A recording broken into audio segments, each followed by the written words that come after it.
yes, I'd say not everybody. We went so fast, we presented our own stuff when Fernando didn't show up. Yeah. He was down in our office, like right after the meeting. Maybe we went too fast, didn't realize he was gonna be up that quickly. I think we're ready? Okay, so we will call this board briefing to order at 2:06 p.m. We have just a couple topics today. We're gonna start with a general fund financial briefing, so Deborah, take it away.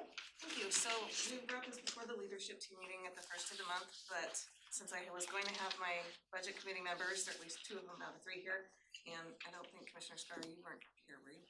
No, I think you were in Washington DC.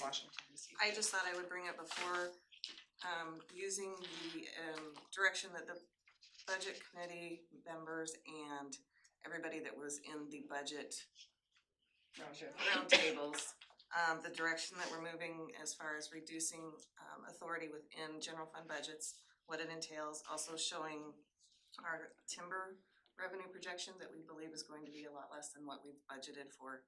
I won't have those final numbers until after the April workshops, so I will have them by the May budget meeting. So just wanted to give an overview to the budget committee members and Commissioner Scar, since you weren't there. Everybody else was there, and just for your general reading pleasure. That's number 2. Do you wanna walk us through it, or is this just everybody takes a look? Is there anything? In the top section, and I think we're gonna do this pretty regularly, maybe monthly, is a snapshot of the general fund's current financial position. So it's a comparison of year-over-year cash, revenue, and expenses, as well as FTE. So from February of last year to February of this year, we were down 1.3 million in a cash balance. In the revenue, we were only down at 200,000, which is interesting. And if you have time to read the narrative below that, I've broken out why that is. For expenses, we're up 1.4 million compared to last year at this point, and FTE, we're up 1 FTE over last year at this point in time. For timber, I think we've been over this. We haven't had any new projections. No new dispersals, so no news. Continues. For our solutions, that was part of Sean's budget resolution. And we attached the detailed attachments on the back of this attachment. Go over that in fine detail and how that affects the overall budget.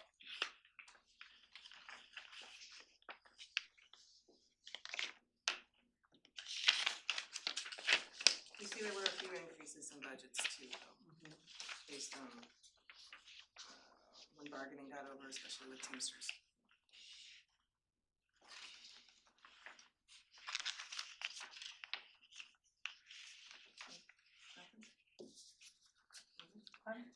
Waiting for Listening to you. I'm letting everybody have a moment to look at it who has not, specifically me and the budget committee members.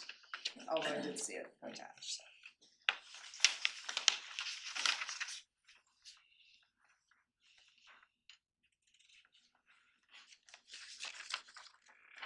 Is this something that you would want to see quarterly or monthly? Not just at the leadership team, but elsewhere as a board? Good question, let me think about that and get people's input here. So first, let's see if there are questions or comments once everyone's had a chance to take a look at it.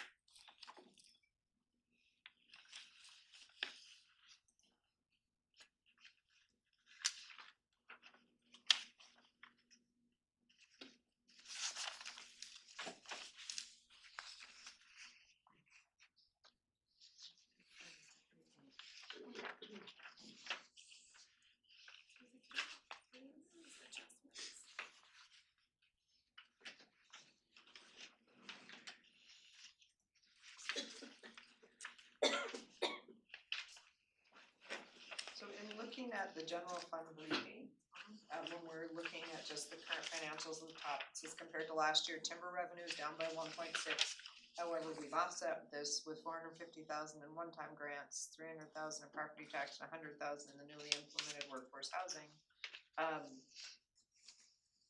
What is that 450,000 and what does it pay for? Is it actually a direct offset to a general fund expense, or do we have more revenue somewhere else, which still leaves us with more of a general fund hole? Does that make sense? Yeah, good question. So of that 450,000, there's 150,000 in emergency management grant funding, that's a one-time. And it doesn't There is. offset a general fund expense from the prior year that we would have used timber for. Nope. Cause this is a This is very new high level expenses. gross view. Right, yeah, no, it'd be a new Yeah, expense. that grant money has very specific rules where we have to spend the money. Okay, so while we're showing that, hey, the timber revenue is down, but we've added new revenue instead, the challenge is that new revenue is not paying for what the timber Expenses we would- revenue Right, was paying for before, so it still creates a gap in the general fund. right, so what that was trying to explain is why the revenue looks like it's not down as far as we would think it would be with a timber drop of 1.6 million. So we've had these offsets, but these offsets are one-time revenue. And they also don't cover what the timber revenue used to cover. Right. So there are still gaps somewhere that Yep. are left because these revenues don't act, while they, in a, again, a high level gross, they say, yes, the revenues are the same, but what they're used for are not the same, therefore Correct. somebody is still short at least a portion of this, because the 300,000 in property tax revenue, 330 does directly offset the timber, because those are both unrestricted general fund usages. It's our normal growth. Correct. And then the 100,000 in workforce housing to public safety, that can offset the timber, because public safety was paid for out of timber in part, right? So it's that 450,000, somewhere there's a hole. Yep. Okay, Yes. thank you. That's the challenge, I think, of when we look at it at this level, is that it can appear that, well, it's okay, it's only down 200,000, but really we're down 650,000 in terms of unrestricted able to spend that came from timber. At this level, I think you wanna focus on that cash balance. Okay. So even though the revenue says we're down 200,000, it could be a timing issue, it could be a one-time revenue floating it like we're seeing in this one. So if we look at the cash balance and then we look at our revenue and expenses, we focus on the cash balance, revenue expenses are the explanatories of that. Okay. Yeah, Ken, please. Of the 450,000 in state grant funding, how much of that is unrestricted? Zero of it is unrestricted. None of it will be spent in the general fund for already budgeted expenses. Thank you.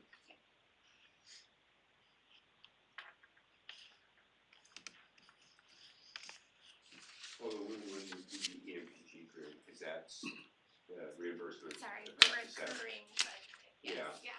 Yeah, that one, we have one grant, it's 60,000 to 70,000, and it pays up to that amount of half of everybody that's in EMPG, which is basically me. Oh, It's that's the not grant. in this one. Oh, it's not in this No, one? that's not in the That was already- 450,000. Okay. Yeah. Okay. Never mind, One cause that's the time. one grant we get in that Yeah.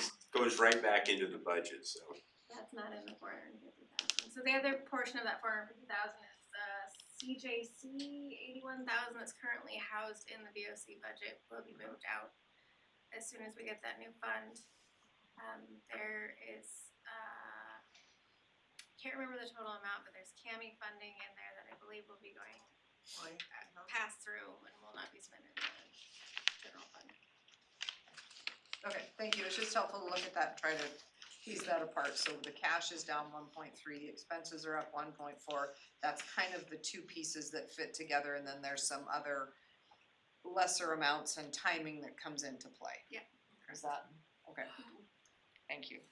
Cause I think if this turns out to be what we're going to use to look at on a monthly basis, and if we're gonna share it at leadership and or anywhere else, we need to make sure that it's understandable as to what does this actually mean? Does this mean that we're in a good position or a bad position? Cause I think you can look at that explanation and it makes it sound like we're actually in a pretty good position, cause we've offset the loss. But that's only about 50% of the loss. This is all before we use the ARPA money and all the offsets from the unfilled positions. No, No. that's after. This after. Yeah, okay. It's interesting that the 1.4, it says in comments that the 1.4 is primarily an increase in personnel costs, but there's only one additional FTE. So those are all, Health insurance increase, we had the CBA increases, And those were all after budget, steps. after, Benefits and the wage increases due to the bargaining. mhm.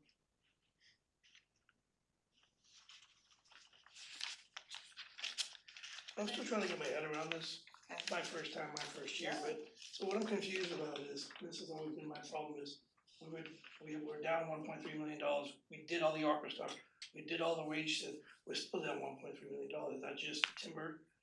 Cause I'm confused, I feel like we did all these things and we're still exactly, you're saying we're still in exactly the same boat we were in last year when we looked at timber, we had 2.8 million in ARPA, and none of that solved our problem. So we're looking at this as a year over year comparison, that 1.3 million we're down in cash as compared to this time last year. So if we take that and extrapolate it out, that doesn't mean we're not gonna have a fantastic fourth quarter. It's not a projection, it's a current status compared to what we were prior year. So after doing all that with the ARPA, in our projections, without those adjustments, we were deeper in the hole before then, right? So Right. this is just a status, at one point in time, we are 1.3 million below where we were at this same point in time last year. Is that helpful in A little looking bit. at that? A little bit, I guess because of my simple brain, like we were tasked with trying to make a solution, I thought we came up with a lot of solutions and then not seeing the solution.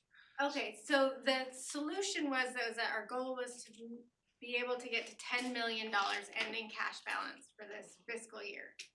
We're expecting to be around 9.9 to 10 million, so we have reached that goal. Our trend line, if we're looking at year over year, is that we're still going down. I understand that. Yeah. Also, the positions that are we counting all the way till July 1st then? Cause the 900, like again, the numbers keep bouncing around. Cause we had September to December and those numbers, there was a number there of cash, basically cash savings because of unfilled positions. And we were gonna direct that, in my mind, I thought it was going to the beginning fund balance, it was gonna help us out the next year. But we've also had continuous unfilled positions, including 2 director positions, that is a lot of huge savings. Is that helping us? Like I'm still Absolutely, confused, yeah. like, why are we still so far down if we've done all these things? Because if we hadn't done them, where would we have been? Right, well, we're budgeting about 3 million over our recurring revenues. So those vacancies do help us Offset. keep our ending fund balance for the end of the fiscal year. And at this point, we're gonna say it's about a $2 million savings by the end of the year, if we're gonna say that we're gonna be at 10 million at the end of the year. So it does help, does have helped get us to that point. Yeah, so we're not falling off a cliff, we reverted the cliff. Well, it's slow motion. I understand it, but I know I'm Slow simple with this, but I roll still, down, and we're trying to make these adjustments now, so that we're not like Portland Public Schools or Bring them to the Washington light, County. right. and facing $93 million in cuts, I think the We're city of Portland. Parachuting at every 1,000 feet as we go Yeah. down. I get your question though, because at a certain point, it seemed like we had balanced the budget for this year. Yep. And I don't think that's reflected in this. It's not reflected in this, is it? So what you're looking at is actuals on this, we're not comparing budget information on that sheet, just our actual cash balance from last year to this year. And actual revenues and actual expenditures last year to this year. If we wanted a budgetary comparison, we'd have to add more numbers in there. But I'm glad these questions are coming up, because it's good to know what we think we're looking at versus what I'm showing. well, you're also Yeah. much smarter, this is what you do, right? And I'm not that smart when it comes to this, but I'm a problem solver, when I thought we were solving problems. Oh. This doesn't reflect that we've solved problems, but to you it does, because you're looking at something, We're long-term. yeah, you're somewhere else and this is like a snapshot. Exactly, this Right, is a and so, snapshot. but I'm just concerned, and I guess I want reassurance that we're keeping these positions unfilled for a reason, and that reason is good, and we're not gonna still be $2 million, like, I feel like we're making progress, not for the overall problem, because we have to look both long range, short range, and immediate, right? Like, what does Mike Gleason say? You know, and then the best case and all that, but, cause we put a lot of fear in everybody's brain, a lot of employees' brains that we're, you know, going off this cliff, so I appreciate, you know, we're parachuting. That's, I mean, I wanna know where we're gonna be at come July first. So, I'm not getting an answer, cause I'm not understanding exactly, So maybe but- that's the helpful number that we wanna provide more often, is that what we expect to be at June 30th. Yeah, That's- knowing that, that's the knowing number that the we fourth want. quarter's an unknown, Right. and Our probably gonna best be lower. projections for this next quarter, and then give you what we think we're gonna end at. That's the focus number, helpful number, Yeah, yeah? I mean, for me it is, you're much more of a budget person than numbers, than I am. But when someone asks me, how are we doing? I'm like, I don't know, I see a lot of red.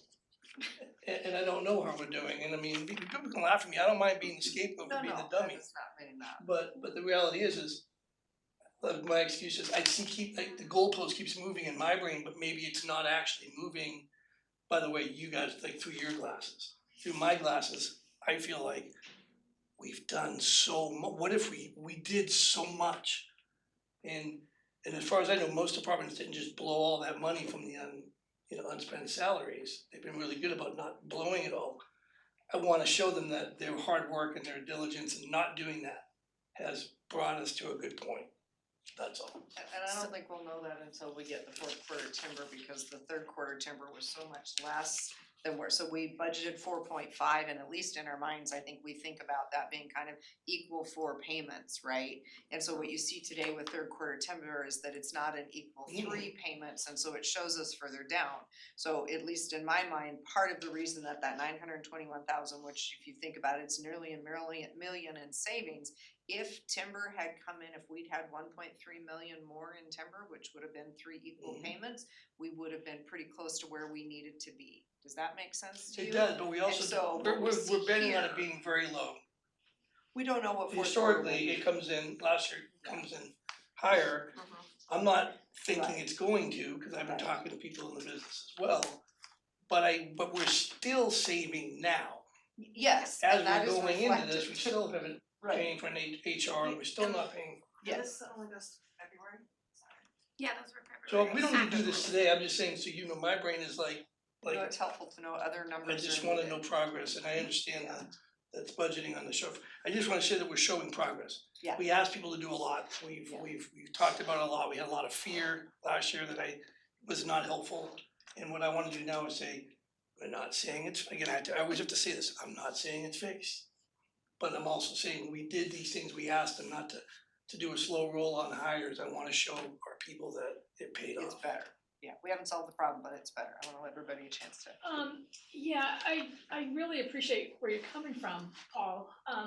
And historically, 20, 30 years ago with budget and that kind of thing, we could operate off of that framework, but the way I'm looking at it now, when I'm getting news, if we call it news, I don't know what to call it, but we're getting information from a lot of sources. I'm hearing they're gonna cut more timber. I don't know if that's true or not, okay? The log trucks I see have bigger logs. All fall, they were little logs, now they're bigger. I'm not sure what that means, so the way I'm looking at budgeting right now, my whole perspective changed in the last couple of months here. There's a new normal for approaching budget. And typically, from my experience, our health insurance costs go up in the fall. Mhm. Okay, October comes to mind. So we really didn't know that until October came, and unfortunately, all insurances, whether it's car or health, we're talking, some of them are 10 and 15 and 20. So it's not the traditional 10% every year. So when Commissioner Bell pointed out on the expenses for the FTEs, they look like one person has created this, but it's not one person, it's a collective of all the health insurance costs going up more than we really expected. I understand everything you're saying, that's not, I guess maybe I'm not clear on what I'm saying, I understand what we're saying. I understand what you're Okay. saying. So I'm just I saying. don't have the belief, First, different than what you're saying. okay, for, I guess what I'm trying to say is, I think, to me, I'm looking at this either like log rolling or riding a unicycle. I ride a unicycle, I don't log roll. But you have to be more flexible in the moment. I need to be more flexible when I look at the budget now. I personally appreciate knowing this is a spot in time where we are right now. And I would hope that the powers that be or that a decision maker would get this every month. I think somewhere last year we talked about getting things every month.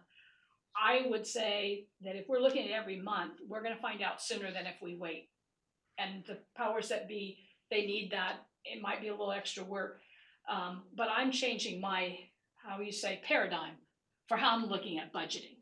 And it's not a matter of, are we doing good? This group, from my perspective, from other budget scenarios, is ahead of the curve in being responsive. But being ahead of the curve may not be good enough, Oh, for sure, even nowadays. So you see what I mean? Okay. absolutely. Okay. Thank you. Ken, please. I think what I'm hearing and what would help me, I think what I'm hearing from you, Commissioner Fournier, is you would sleep better at night. So I'll switch this from you. I'll sleep better at night if I could understand year-to-date actuals to year-to-date budget plus projections through the end of the fiscal year. So that way I would know the work we have done, are we making progress? Or do we now have to catch up because insurance costs went up unexpectedly and we need to react to that? Right, of course, we also are in the middle of budget, we're in the middle of bargaining now, so Sure. we're gonna have another huge one there. Sure. So I don't expect that everything we did fixes everything we've done, but we also should have done, put a big dent in where we're at. Exactly, so if I could see monthly, those year-to-date actuals versus compared to the budget, then that would help me understand where do we need to focus our energies to either reduce expense or Yes. try to increase revenue in what Yes. capacity. Yes. Okay. So, as a whole, like materials and services, or are you on line by line? GL code by GL code? Do you have I like line by line. graph that you did that goes month by month? We can show general fund all together and it shows that budget actual in a graphic form. Which one? Yeah, which one? I was thinking of the Excel sheet that has all the makes different sense. ways to Oh, sort yeah, I it, appreciate whatever. But- what you're the saying is what dashboard. I Dashboard, want. thank you. I just didn't know how to say to do that. Yeah. Because in my brain, and I don't want this for the group, That's scary when if most we people look at identified each $1 other million with a of blank savings face. in It's unfunded like, oh position, crap. my brain No, is, it if it wasn't was blank. me, There was a I'd lot of take that meaning $1 million there. away from, We were like, thinking take of it out of the which budget one. physically, we don't do that, we just move numbers and put it over here, and then I would see it, or like, in my bank account, I would see it and be like, oh, I moved $1 million, but we're not doing that. Right. And there's still other expenses that they're digging into that a little bit, but so it's hard to tell what the current status is, how we've helped, so we can, you know. Yeah. Otherwise, it looks like, why are these departments doing without workers? If we're worse than we were if we didn't do anything, is what I'm saying. And it is crazy, I don't know what's gonna happen if we start cutting federal timber, that'd be great next year. Ain't It a won't lot. help this though. Unfortunately, the downside is if we start cutting federal timber unless something huge changes. So the timber revenue we get is state timber revenue, not federal. So we do have some federal land, but when that gets cut, it is required to go to schools and roads Roads, and search and rescue, right? It Title would I help and though. Title yeah, III. but we could It would pull, help though, cause we could move the yeah, you original could move 30% money out of 30%, if the roads department Every was little whole bit. from federal timber. yes. I wouldn't expect they will be whole. Right. I think, so we may Yeah. see But some that's more good to cut. know. Right now they get, No, there'd yeah. be some, it would Yeah. benefit the roads and then we could Right. reconsider Yeah. moving 30%. That's good to know. So it's good, the meeting I was at that talked about it was hopeful, but knowing that it's not gonna be short term either. That's the other thing, is the expectation is there probably will need to be an entirely new forest plan written for the federal forest. Right now, they're supposed to be amending the federal forest plan. And really, there's, the way it's written, there are not enough amendments that could make it significant, so it's like they need to scrap it and start a new one. That'll be a 3 or 4 year process, but it might happen. but they said, don't expect anything immediately. So if you look on the screen, this is the dashboard that finance created to help us kind of see the picture, I think, Paul, that you and Ken are asking for. Yes. Because it shows you, and this is looking at, is this everything? Yeah, this is everything. This is the whole county special revenue funds wrapped in with, Yes. now did you, I switched it to general. so now fund. it's just general fund, so now it's general fund, you can look in any fund you want. But it gives you what you were talking about, budget to actual, Mhm. cause otherwise it's 40 pages of 160. 160 some pages of each fund on a profit and loss sheet, which can also be made available if that would make, is what you're looking for, but this was the attempt to run a graphic view. Is this your existing program? This is This is Excel. And we have access to this, if I remember that correctly, is that? Can. Yeah, I think we did last year during Yeah, we have. budget season, budget cycle. So the last month that you did it and It's December. is December, cause it has to be exported out of the finance system into the Excel sheet. And we're transitioning in our forecasting towards a most likely upper confidence, lower confidence bound graph, so that's the next transition. So this one was going to be archived and move into a new, but if we think this is helpful, I can just overlay the new graphical visualization with this. So I think what I'm hearing is that it's that profit and loss budget to actual that people wanna see, so they can see that we're actually making headway, to Paul's point, that we are staying within or below budget. Even because when you step back all the way and say this is all the revenue and all the expense, all of those changes can make it feel like, and nothing has changed to make it better, because we see a drop in revenue at the same time, instead of being able to say, here's the budget, here's the performance. And we've also spent money on things that weren't budgeted. We've been setting up central services, we have a lot more expenses this year too, that are also playing into this too. Right. And that's the challenge, I think, to MJ's point about trying to look at this, because the level of detail that you need to understand underneath it sometimes to interpret, which is exactly your point, of there was this added expense and this makes it hard to look at that and go, I feel good about it, I can see it clearly, cause it's a lot of complexity in this budget. Can I push back a little bit on something you just said? I wonder if we have a lot more expenses in central services, cause I think we have a little more. I think we have a little more, but when you said that, I thought, a lot, where? Because like all the strategic planning and stuff had been budgeted for, it was the Mike Gleason work is something that hasn't been, the Tiberius is something that wasn't originally budgeted for, so are those the things you're thinking of? I would say all that's in ARPA, Oh, good. yeah, so This year. for, Yeah, I would agree.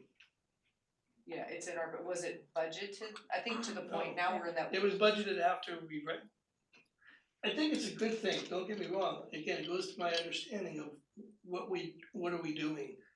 We said we were gonna do this, did we do it? And did it work? And then we spent a little bit more, that we weren't planning on spending, that we used ARPA for, thank God, but that ARPA money could have also gone back in toward the beginning fund balance, like what I'm saying is I just wanna make sure we're recognizing we made choices. Sure. And that we're not just it's not that we're being irresponsible, but I wanna make sure that we're recognizing, yeah, we did this. Cause we did a lot with that ARPA money, which is great, but that also, we could just do it all into this, and to take care of the timber revenues, but we didn't. We kept business going, we kept growing, which is good. We added positions for certain departments for next year and stuff like that, so I just wanna recognize that we're still conducting business and we had some unexpected expenditures.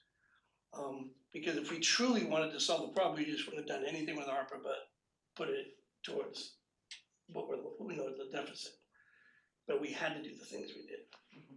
So, it's it's just understanding that, like, right now, I don't, I to think this it's point, that dynamic. I just wanna part make of sure it. that we did better, we did more good than bad, and if we did more bad than good, then I wanna change the way we're doing it.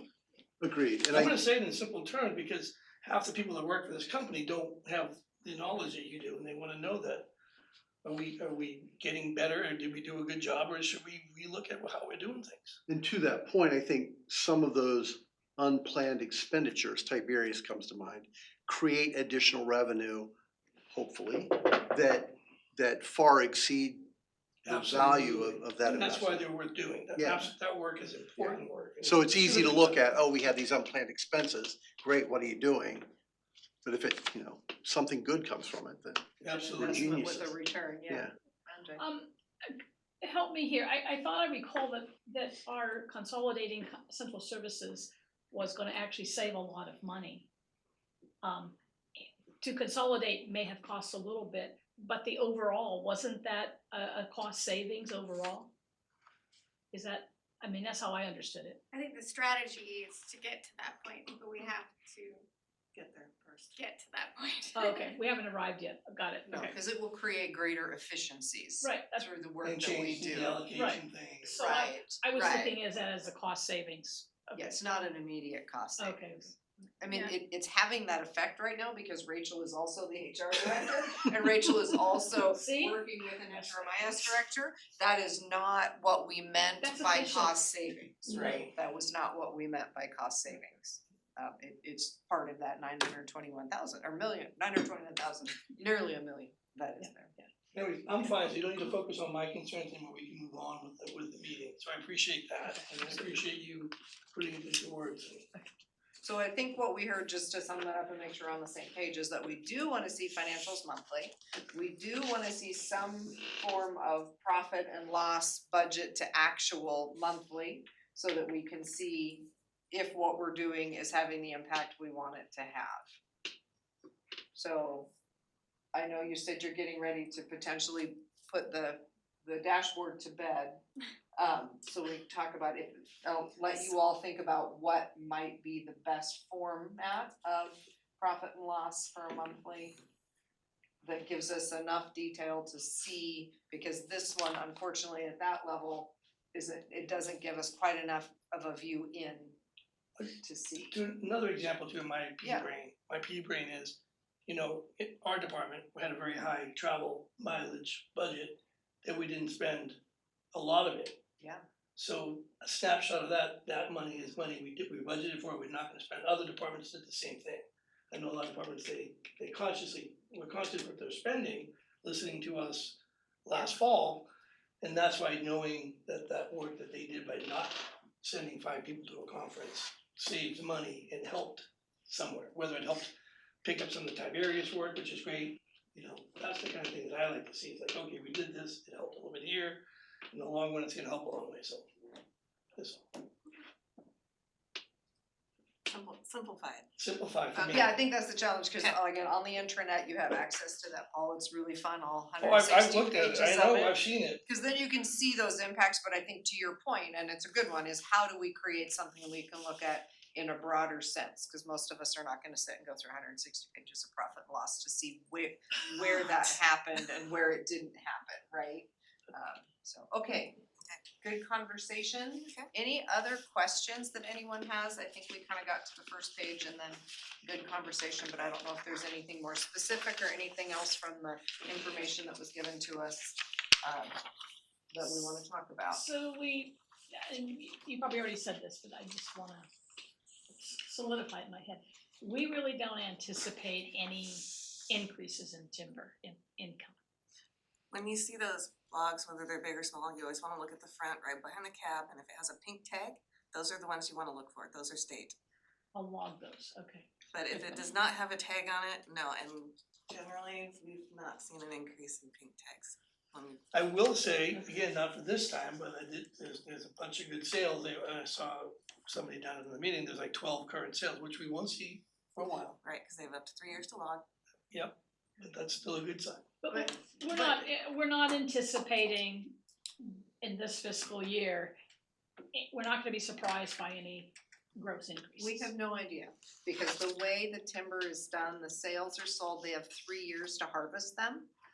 So we know what's been sold, so there is a fairly standard 47 million board feet of timber that is sold in Tillamook County every year. That could be harvested in the first year, and the second year, and third year. Typically, it's broken across the 3 years. Okay. And while 447 million board feet, depending on the price at the time when they hit the log yard, that then determines what the revenue is that we get. So it's a really challenging projection, even for the Department of Forestry to make, Okay. which is why we get these projections from them that are inevitably changed as we go through time. So out there in the ether, we know we could get from the Department of Forestry how many million board feet are unharvested. But that doesn't tell us when we will get the revenue or what the revenue will be, because it depends on what the logs actually sell for at the time they hit the yard. Cattle is a little easier than that. Okay. Yeah, thank it's a you. challenging thing. What I can Yeah, share is in my yeah. conversations with the Tillamook District Office, 47 million board feet is expected to be a standard amount that gets harvested going forward in Tillamook, which is good news. The challenge is that we were getting somewhere between 0 and 20 million board feet out of the Forest Grove District that we will no longer be getting. So we may get some out of there, but they had a slice of the Tillamook State Forest that has now largely been harvested.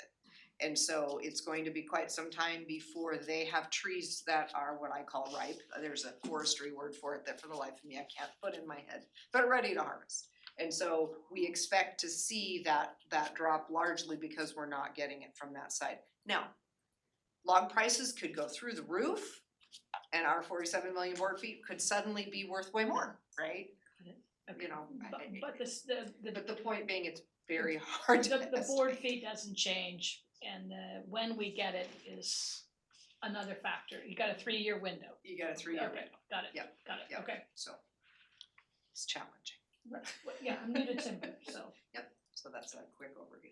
In reference to this, you're planning, I always felt like, you're planning next year, this next year, we're not gonna budget as much, we're not gonna expect as much timber, are you gonna adjust your numbers? Unless I get something different from ODF, yeah. I mean, and that's what I'm saying is, not to say we're worse than we are, but I think it's unrealistic that we're gonna continue to get 4.5. Unless we have something unexpected happen. But see, I think that, I guess Well, my that's the thinking is question. I'd rather be aiming low and then get a bunch of extra money and then we're like, woo, and then we stick it away, but the stress of like, we keep hoping for 4 or 5, we keep hoping for it, Well, that's what we did in 1819, when we got that huge amount, we stuck it away in the revenue that's what I'm hoping stabilization. for. We I stuck think it it's in more retirement. realistic. To your point, I'm not, even, we could be in 5 years, we could see a huge influx, or not a huge, I hate saying size enough, because no. We could see some, and the other Some thing is, kind of increase, because we know there's some unharvested timber out there, which is the bump, right? That we've all been waiting for the bump, Yes. because we know there's some and unharvested it's sales out there. regarding tariffs to Canadian wood, that's changing the markets and Right. there's this crazy flux. So Correct. we don't know what's gonna, we could ride that wave really well or whatever, so I would rather budget lower than have that, anxious feeling of we're not at 4 or 5. Well, and I think that's a great thing, because I think this is now getting into the conversation we're gonna have next week, the 26th, whatever, we're having that conversation philosophically as commissioners for what is the budget strategy that we wanna pursue. I think those are exactly the kind of pieces that we need to have in that conversation to say, rather than, Sean, go make your best guess, here's our guidance on what we're asking you to bring us. And so things like, we were looking at a 10-year average is how we got to the 4.5. Let's look at 10 years now and let's make our best guess. Do we still think we're in the right? Do we wanna go back and look at low years and pull something lower? But again, I think those are things that we as commissioners need to provide guidance on in the budget strategy, as well as providing guidance on how big of a bite do we wanna take out of the ending fund balance, Right. for the year? How big are we willing to go in our bite into that? Cause that's gonna then set some of that framework for all of us then as the budget committee, as we're listening to all the presentations, to be able to say, this is the framework that we wanna hang this year's budget on. this amount of the ending fund balance is okay to use, this is the risk level, for timber, we're gonna set it down low, this is the risk level even for things like property taxes. If we go into a big recession, how do we feel about property taxes? Do we think we're gonna get them all? Do we think we're going into a recession? We have to put on our economist hats and try to set what we think it's gonna be. So I think these are great comments, Paul, and it's stuff that I don't think we've done as a board of commissioners in the past. We've just sort of started at status quo and then, I think that COVID and the current administration, what's going on with executive orders, I think it's good for us to take a new look and a new approach and thought, have these conversations. okay. So that, I think, covers this document, and then Sean, you had key dates for us to go through, is that Yeah, also? we just wanted to go over them really quick. Okay. Budgets were due on Friday, I'm still have some outstanding. But the notice for the budget being available to the public and hopefully to the committee members, will run next week, and the budget should be posted by next Friday. If I don't get budgets, I don't get them. But I will send them as soon as I can. Workshops are the 8th through the 10th. I will send out, when I send out the budget, I will send out the, what's it called, agenda. What dates and who's where. We do have our new Verso software, which is our indirect cost allocation. I'm kind of playing email tag with them to get some training on it, so hopefully have that soon. We are migrating our software system to the cloud. And so hopefully those nice little graphs, if there's an executive user, will be able to pull up that information on their own. Yeah. So, Is it an in-house cloud? No. So It'll is be it pretty off-premise. secure though? yes. Okay. And then is this Verso your new, you got a new system? New You system. found something? Yes. Okay. Indirect cost allocation. Indirect cost allocation alright, system, yeah. okay. So we're hoping to, anyway, migrate to the cloud. They finally upgraded some of their end user items that we used from a couple of years ago, so we decided to make that switch. Hopefully will free up some of IS's time. We also have our ending dates for central purchasing AP credit cards, our last check run, deposits due. Our auditors have already been confirmed for this fiscal year, so they will be here towards the end of July and the end of August. And they're only here 1 week at the end of August instead of 2 this year, so that'll be nice. Our last thing is March 27th, we have the radio bond sale, and I think Elena was gonna be sending out an invite to the commissioners for that. We also, Deborah and I scheduled a time to talk with Piper Sandler on the investment side as far as receiving those funds and how we can invest those at least whatever Rachel's not gonna be using in the short term, so that we make the best use out of those funds for the radio bond and any additional funds. We close on April 10th, which is why the April 10th budget meeting, it doesn't start until 10. Basically, it's just me or Lauren calling me and double checking that we've received the funds by then in our account. So, and then the second page is just kind of an overview of the current status of the bond sale. Again, when it occurs, when it closes, 85% has to be used within the first 3 years. So there's about $4 million dedicated for possibly longer-term, short-term investment funding. We did reach out to the LGIP and got a firm answer that because we only have one tax ID number, we cannot open another LGIP account, which would have been nice because they're still over 4%. So that was it. It was just kind of a short update. Do all the department heads get this? No, we just did this. I feel that sometimes you guys need more information instead of less, so there's your more information. We'll try and do that once a month so that you're not wondering what we're doing. It's excellent, Sean. I Yeah, appreciate more your effort. information is always good. Okay, any other questions, comments while we're on the financials, et cetera? Thank you. Okay, thank you both very much, appreciate it, lots of good information. Appreciate you doing it down for me. Know the right thing to look at. Yep. Lots of good information. gotta stay for my second item. So the second item on Or our the third board, item, or the I- first and second, I need this expertise over here, so. I didn't print out a copy of what our items were today, so do we have what our next item on the board briefing is? Randy's got it, okay.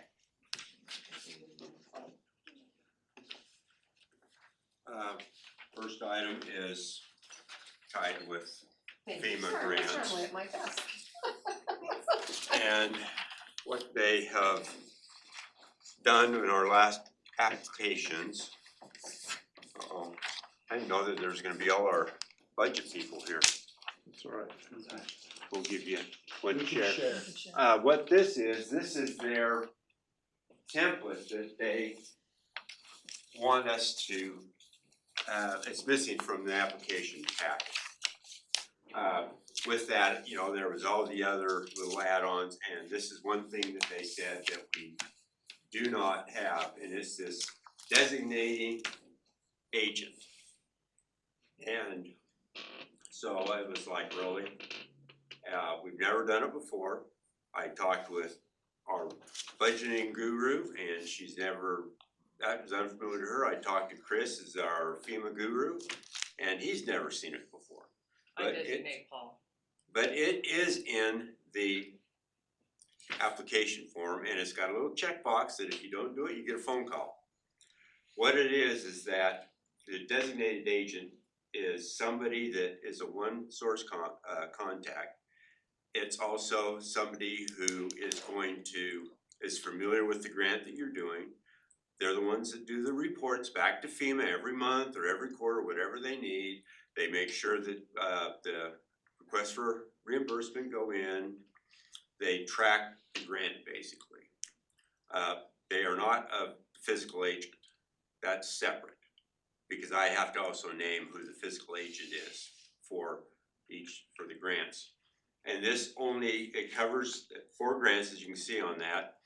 And the ones that I'm doing right now is the first one, and I think it's HM something P. GP. Yeah, and then the other is the post-fire one, but those are the 2 grants that we've applied for in the past. The other ones are BRIC, of course, and the flood mitigation, which we need to start doing more now that we've got some grant writers and really push that. So what we need to decide, so I can bring it before you next Wednesday, is who do you want designated to do that? And unfortunately, if you look at it, if you designate me, what happens if Chris writes one? Cause we do it independently. So now what? You had to do another one for Chris. And so that came up as kind of my concern that way.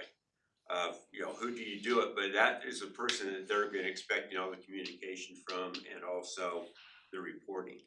That's normally done by whoever writes the grant, me or Chris. So are you saying we can only have one of these on file with FEMA, or we Oh, can do no, one you- of these with each grant? I think you could do,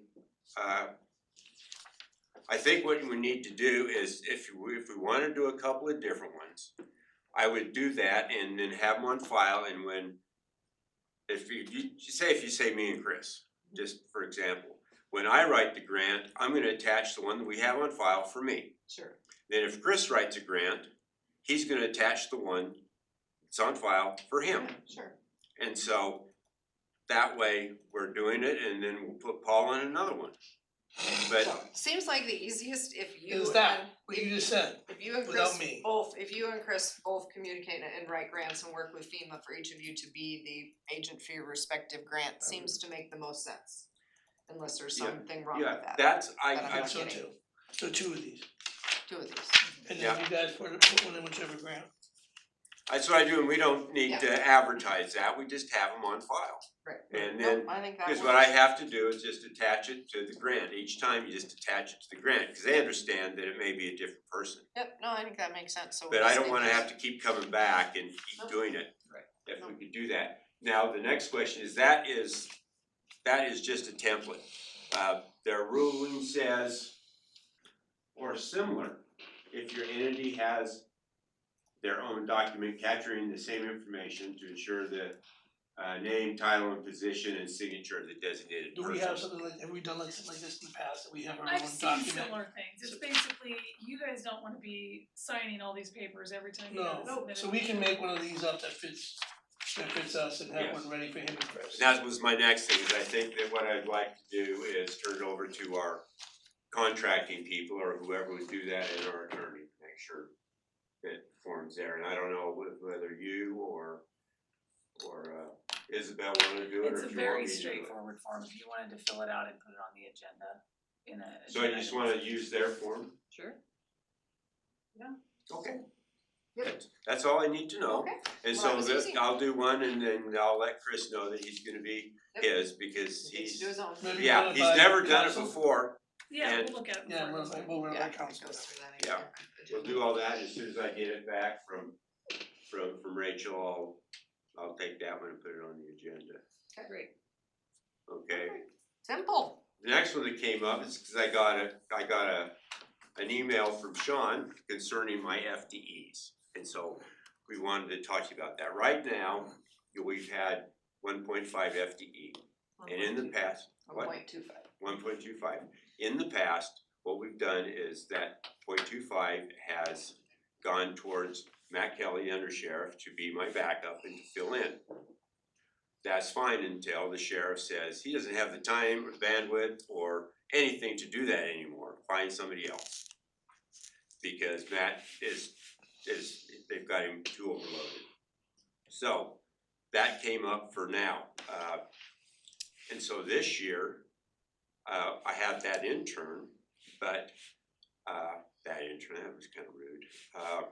We had Ann, and what I did was, because that was a salaried position and this was a contracted position, I am paying her out of my contracted services and use the money that normally goes to the different preparedness groups for preparedness. So it made perfect sense. She's doing preparedness.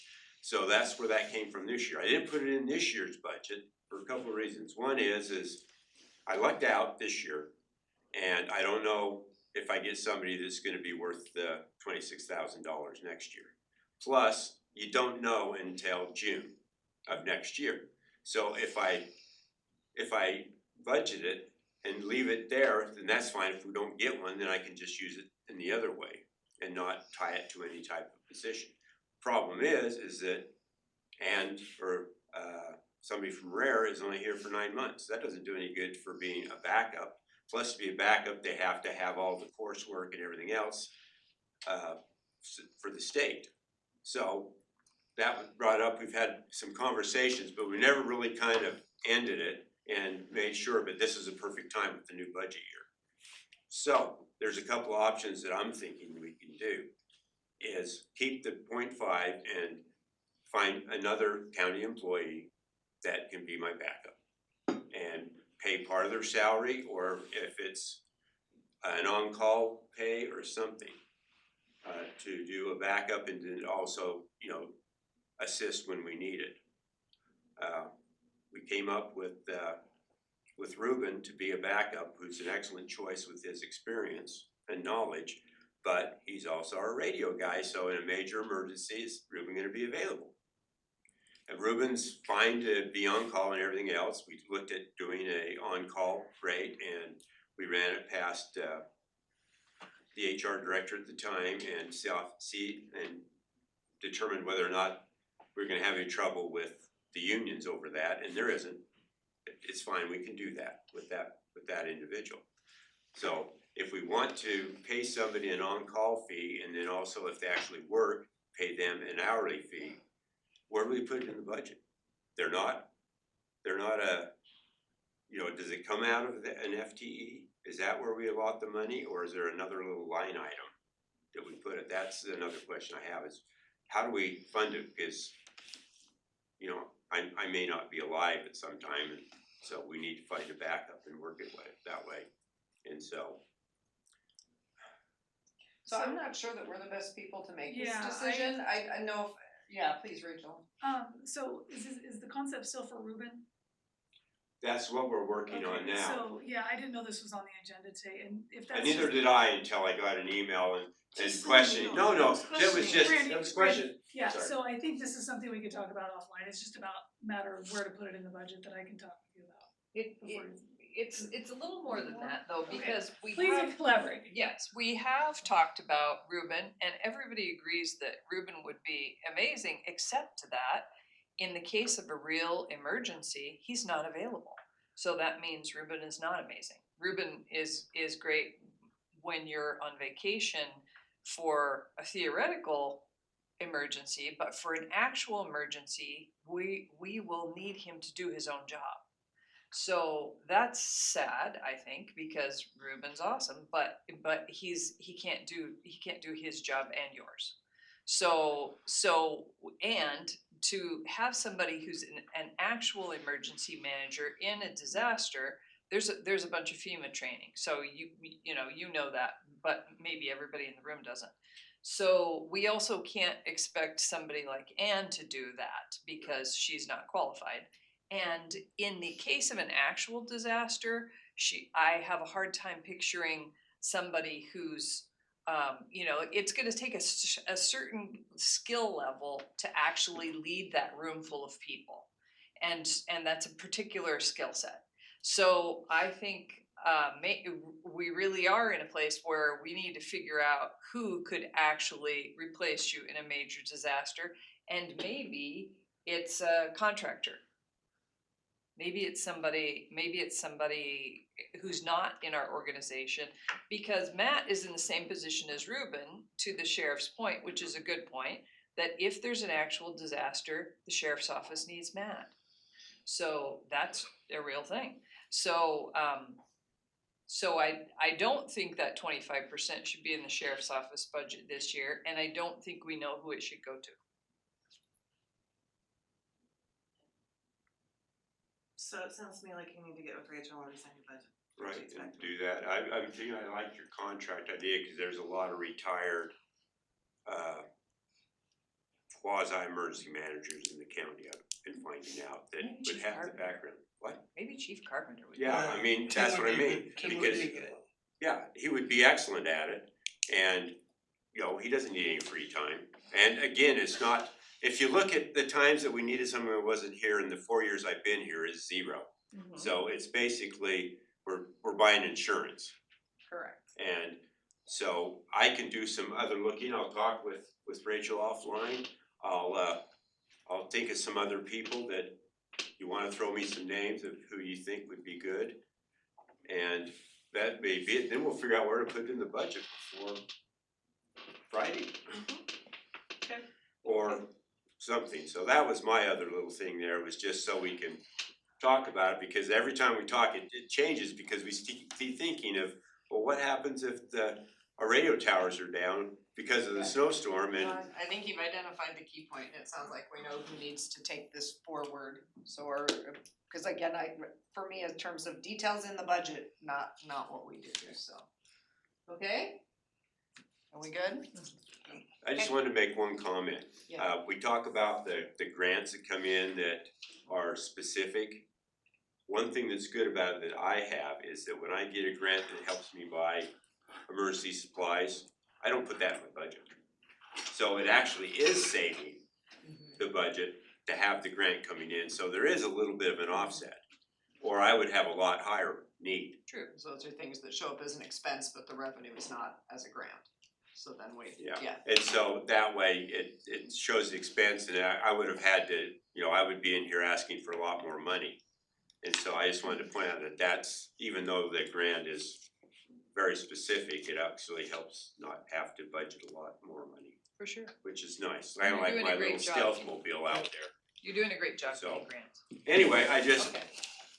Got it? well, you wanna get out of here, don't you? Yes, we all do. Well, thank you for your trying time to and your shorten our energy, meetings, right? and me and Rachel will get all my concerns taken care of, and we'll see what we can have before the board next year. And as far as the budget with the position, we'll leave you guys out of it, and me and Rachel and our wonderful But treasurer will it does figure need it to out. come out of the sheriff's office. It's not in the sheriff's office. It's not, she did pull that out for this year. It's not, cause I Yeah. thought it was It's out there. covering Ann, so. Yeah, she did pull it out, which was cool, Great. and so, Good, Thank you. Alright, Need where to put it back in. okay. Those were the two topic items we had on here, so the next would be just any updates that we have as commissioners. So commissioners, any updates today? Or just topics that you wanna bring up? We talked about House Bill 6335. Is it 336? 3556. Whatever. Yes? Talk about the transient lodging tax bill. Yeah, at the Tillamook-Coast Visitors Association board meeting at noon. Oh. And it was a good conversation. It was interesting. Because people are, of course, people in that room and in that board are supportive of the tourism industry and concerned about the impacts of that bill. And there were also people who spoke up in favor of it, that they believe the 70-30 split is unbalanced, at least for Tillamook County. The biggest concern that I heard is that the split in that bill isn't codified, and that people are worried that if there was no distinction, if there wasn't a 70-30 or a 50-50 or whatever, that ultimately all that money would end up in some government's general fund, which seems like it could be possible based on the bill. So they're worried about that, and we talked about how the value of the partnership with TCVA to the county and how good we feel about the investments we've made in tourism promotions and facilities, etc. And everybody agreed with that, and somebody made the point like, well, commissioners come and go, and so you guys might be fully supportive right now, but that could change. And Claudine offered TEP as an example. The TEP used to be a department of the county, and at that time the commissioners were fully supportive, and then there was a board that was not, and then TEP was moved out of the county. So it was a good robust discussion, and I felt like it reflected the relationships we have built, which I felt really good about. Excellent. Thank you for having that conversation. And what's the bill number? 3556. House Bill 3556. You might wanna weigh in, so you need to know. By tomorrow, the hearing is tomorrow. Hearing's tomorrow, and you have until, can I find think, the fullness. 24 hours after the hearing as well to submit written testimony, but before the hearing is. Okay, well, thank you. The best, 'cause they I'll look at that. do it tonight. And they'll zoom you in too if you don't wanna drive to Salem. If you No, wanna I'll do testify it in ahead of person. time. Yeah, okay, Yeah. that's a good They in probably, person. I would say they're gonna limit the number of people that can testify on this bill very severely because they have an hour and a half and they have 4 bills to hear. So I would expect they will take a very small slice of testimony, and I know Commissioner Fournier is able to go there, and I believe is on what they call the panel, which means you're Oh, good. on the first round of people who get to speak Good. to the bill. So I think you and Commissioner Quayla from Clatsop County are Okay. both on the panel, it sounded like from Justin's comments, so. AOC, it's one other place that AOC is a great, And I got my parking pass already. also helpful to be part of AOC, you get free parking. Yeah. So, good, We are thank you. moving forward, you're welcome. We're moving forward with the PAC for the TLT, raising TLT in Tillamook County. MJ is on our PAC. Thank you very Excellent, much thank for you. your service. I haven't had a chance to ask you, but we'd be happy if you wanna be on our PAC. And we can talk about it if you do.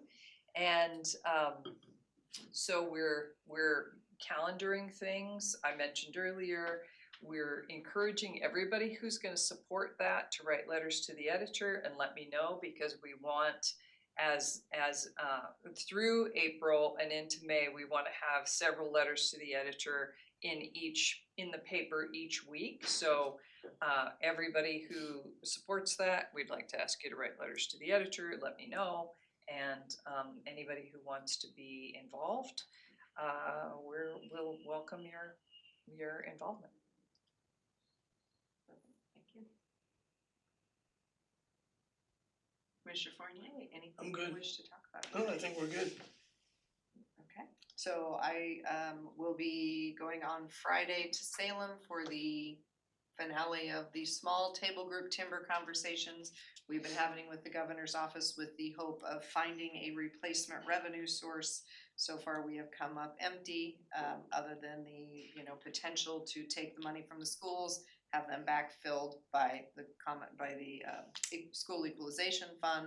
That has not really panned out as something that looks like it's very politically viable. So I think this meeting will be just kind of to wrap that up and to be clear that that is not an option and that no other options have been identified. So more to come after that to know if there is any additional path forward from the state government in trying to mitigate the impacts of the HCP for Timber County. So more to come. Yeah.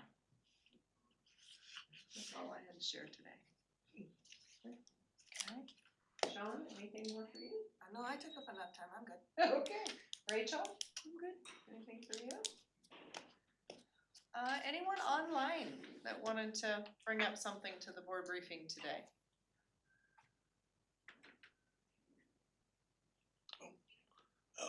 I wanna thank Ken and MJ too. Thank yeah. you again for continuing your service and doing this. Indeed. Appreciate you. And being I keep hearing rumors of a pizza party at the end of all of this, so Oh, yeah. I'm hanging in there.